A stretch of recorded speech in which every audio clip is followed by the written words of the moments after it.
Madame, mademoiselle, monsieur, bonjour. Imaginez un paquebot chargé de passagers qui est pris dans les glaces depuis un certain temps déjà.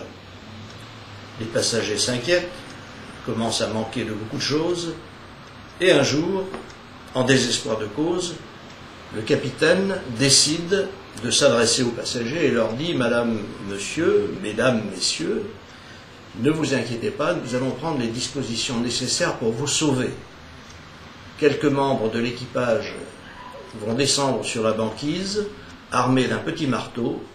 Ils vont casser un peu de glace qu'ils remonteront, nous la ferons fondre, et grâce à cela, chacun d'entre vous pourra bénéficier d'un thé réconfortant. Ce navire, c'est la France. Voulez-vous un autre exemple? Voici un champion de course à pied, habituellement très doué, mais qui obtient des résultats de plus en plus mauvais. Et voici qu'arrive un entraîneur miracle. Voici ce qu'il dit à tous les supporters du champion.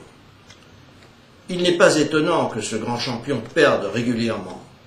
Savez-vous pourquoi il ne peut pas disputer à égalité avec les autres ses chances? Tout simplement parce qu'il a sur le dos un sac très lourd qu'il faut absolument lui enlever. Je ne comprends pas que mes prédécesseurs à l'entraînement n'aient pas fait cette chose si simple qui va lui permettre à nouveau de remporter des victoires.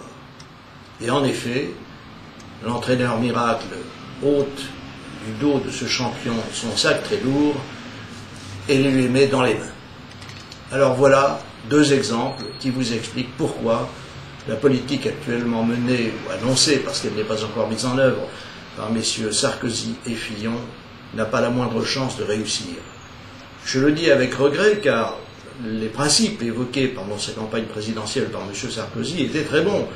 Réhabiliter la valeur du travail, redonner le goût de l'effort, etc., etc. Tout ceci était bel et bon et largement approuvé par les Français. Malheureusement, nous n'en sommes pas là et les mesures qui sont actuellement proposées sont non seulement insuffisantes, mais ridicules. Il va falloir les changer, et les changer rapidement. Malheureusement, rien de tout cela n'est prévu.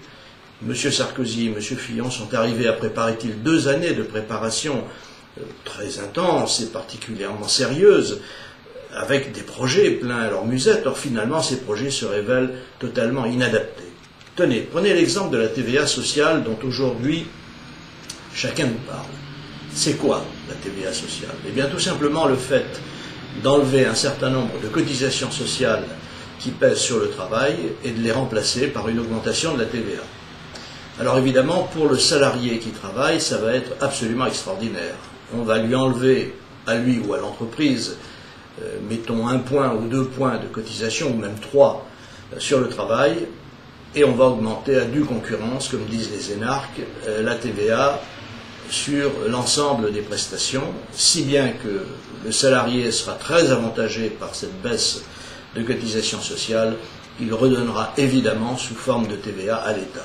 Tout ceci s'apparente vraiment à une politique de gribouille, et c'est absolument navrant de constater qu'une équipe gouvernementale arrive au pouvoir après tant d'années où elle a eu le loisir de réfléchir. Mais M. Sarkozy prend-il le temps de réfléchir, lui qui court toujours de ci et de là à la recherche de solutions que la simple présence pourrait lui apporter? En réalité, ils n'y ont pas réfléchi du tout, ou plutôt ils sont esclaves d'un système, d'un mode de pensée qu'ils n'ont jamais su remettre en question. Car enfin, de quoi s'agit-il avec cette TVA sociale? De permettre au même système de continuer. Et ça n'est pas le changement ou le déplacement de quelques points de cotisation et leur remplacement par d'autres cotisations qui changent quoi que ce soit à la nature du système, qui est un système monopolistique, qui abîme littéralement chaque jour un peu plus la substance de l'économie française, qui démoralise les Français et qui va finir par emporter la substance même de la nation. Ce qu'il faut, c'est réintroduire, ou introduire plutôt, car elle n'a jamais vraiment existé, de la concurrence entre les différents prestataires sociaux.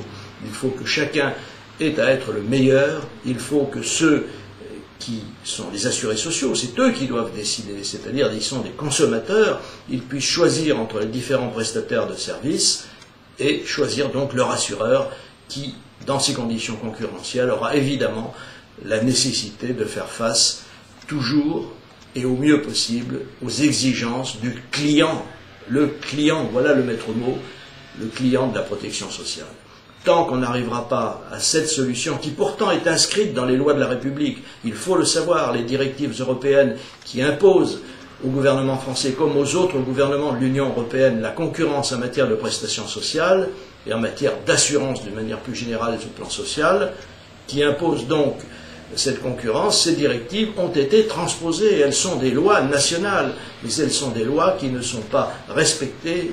Pire, certains tribunaux n'hésitent pas à violer les lois pour permettre au système social de perdurer, c'est-à-dire en fait pour permettre au mal de continuer. Imaginez un médecin qui ferait des injections d'un produit nocif régulièrement pour éviter que le malade ne se rétablisse. Eh bien, nous en sommes là.